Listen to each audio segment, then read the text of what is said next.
आभा मंडल। महाराजश्री के साथ मैं प्रातः भ्रमण को जा रहा था।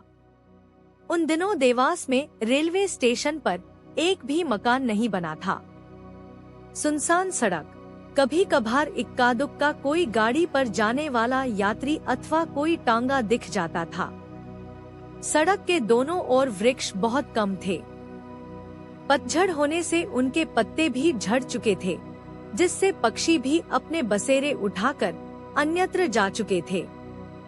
यहाँ तक कि वृक्षों की परछाइयों ने भी उनका साथ छोड़ दिया था। क्या किया जाए, यह जगत ऐसा ही है। जब सिर पर संकट के बादल उमड़ने लगते हैं, तो जगत पहले ही साथ छोड़कर भाग खड़ा होता है। पर हमें क्या, हम तो घूमने जा रहे थे। हमें अपनी आध्यात्मिक चर्चा में रुचि थी तथा महाराजश्री अपने जीवन की घटना सुना रहे थे।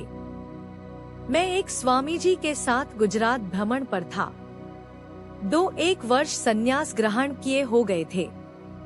किसी बात पर वह स्वामी जी मुझसे बिगड़ गए तथा तेरा काला मुंह कभी नहीं देखूंगा कहकर चले गए। मेरे मन में बड़ी ग्लानि हुई। क्या मैं सचमुच ही इतना बुरा हूँ कि लोग मेरा मुंह भी नहीं देखना चाहते? 2-4 दिन यह ग्लानि रही। कुछ खाने को भी मन नहीं करता था। 4-6 दिन के बाद सामान्य हुआ। इसे भी प्रारब्ध का खेल समझकर मन को समझा लिया।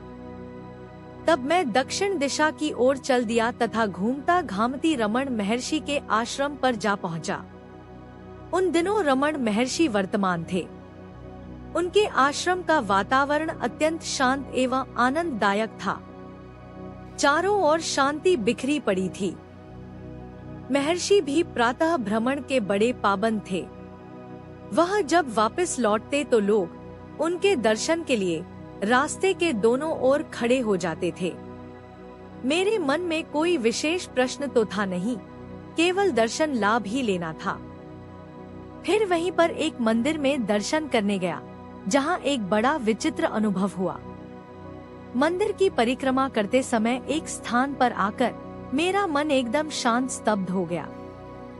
दूसरे चक्र में फिर उसी जगह आया तो फिर मन की वही दशा हो गई। मन एकदम विचार शून्य, भाव शून्य हो जाता था। कुछ अजीब प्रकार की मस्ती से भर उठता था, ऐसा प्रतीत होता था मानो मन अंतर की ओर खिंचता चला जा रहा है। मैंने इधर उधर देखा तो एक सज्जन ध्यान मग्न बैठे थे। संभवत समाधि में उसी का प्रभाव था कि वातावरण शांत बना हुआ था। प्रश्न, क्या सभी के मन उस परिधि में आकर आपकी तरह शांत स्तब्ध हो जाते होंगे? उत्तर, नहीं, सबके नहीं। जब इस प्रकार कोई उच्च आंतरिक अवस्था में स्थित हो जाता है तो उसके आसपास उसका एक प्रभामंडल विकसित हो जाता है, जिसमें उस ध्यानस्थ व्यक्ति की आध्यात्मिक तरंगे प्रसारित होती रहती हैं। जिसका मन इस योग्य निर्मित हो चुका होता है कि उन सूक्ष्म तरंगों को ग्रहण कर सके, उसी को ऐसा अनुभव होता है। हाँ, कुछ न कुछ प्रभाव चाहे अनचाहे सभी पर होता ही है। तुमने रामायण में पढ़ा होगा कि जब गरुड़ जी को मोह उत्पन्न हो गया तो उसके निवारण के लिए शंकर जी ने उन्हें काकभूषणी जी के पास भेजा। जब दूर से उन्होंने उस पर्वत शिखर के दर्शन किए, जिसके नीचे काकभूषणी जी का आश्रम था, तो गरुड़ जी के चित्त की अवस्था बदल गई, मन का मोह दूर हो गया। गरुड़ जी का मन वैसे तो निर्मल था, केवल मोह की एक लहर ही उठी थी। इसलिए उन्होंने काकभूषणी जी के प्रभामंडल में प्रवेश करते ही प्रभाव को ग्रहण कर लिया तथा स्वस्थ हो गए। प्रश्न, मंदिर में परिक्रमा करते समय मन की स्तब्धता का अनुभव एक स्थान पर ही होता था, जबकि गरुड़ जी पर दूर से शिखर के दर्शन करने से ही उनका मन प्रभावित हो गया। उत्तर, सबका अपना अपना प्रभाव मंडल होता है तथा सबकी अपनी अपनी ग्रहण करने की शक्ति। जितना कोई साधक मन में गहरा उतरता जाता है, उतना ही उसका प्रभाव मंडल फैलता जाता है, अर्थात अध्यात्म तरंगे उतनी दूर तक प्रसारित होती हैं। किसी का मंडल छोटा तथा किसी का बड़ा होता है। काकभुशुंडी जी को हमारे शास्त्रकारों ने उच्चतम आध्यात्मिक व्यक्तित्व के रूप में प्रस्तुत किया है, इसलिए उनका प्रभाव मंडल भी उतना ही बड़ा था। गरुड़ जी के दूर से शिखर के दर्शन करने पर ही मन का मोह दूर हो गया। प्रश्न, क्या सात्विक महापुरुषों का ही प्रभाव मंडल होता है, तम रज प्रधान का नहीं? उत्तर, होता तो सबका है।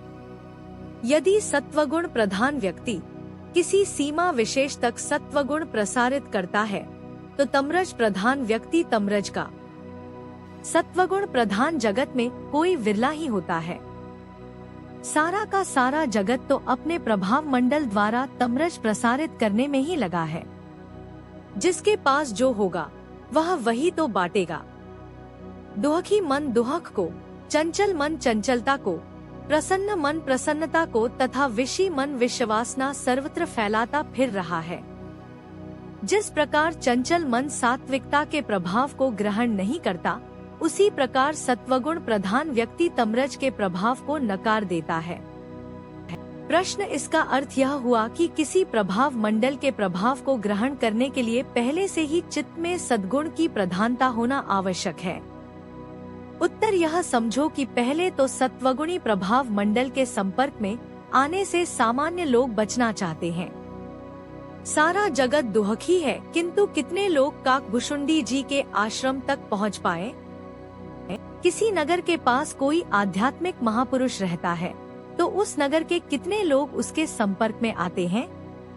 अधिकांश तो अपने दुहखों से ही जूझते रहते हैं। यहाँ देवास की जनसंख्या 12-14 हजार होगी, किंतु आश्रम में नियमित आने वाले 50 भी नहीं है। यदि कभी कभार कोई आ भी जाता है तो चित्त स्थिति अनुकूल नहीं होने से यहाँ की शांति से प्रभावित नहीं हो पाता। चित्त में ग्राह्यता होगी तभी तो ग्रहण कर पाएगा। चित्त में जो गुण प्रभावी होगा उसी गुण के प्रभाव को ग्रहण करेगा। दुहखी जगत सुख की खोज करना ही नहीं चाहता। जहाँ सुख की संभावना हो वहाँ से दूर हट जाता है।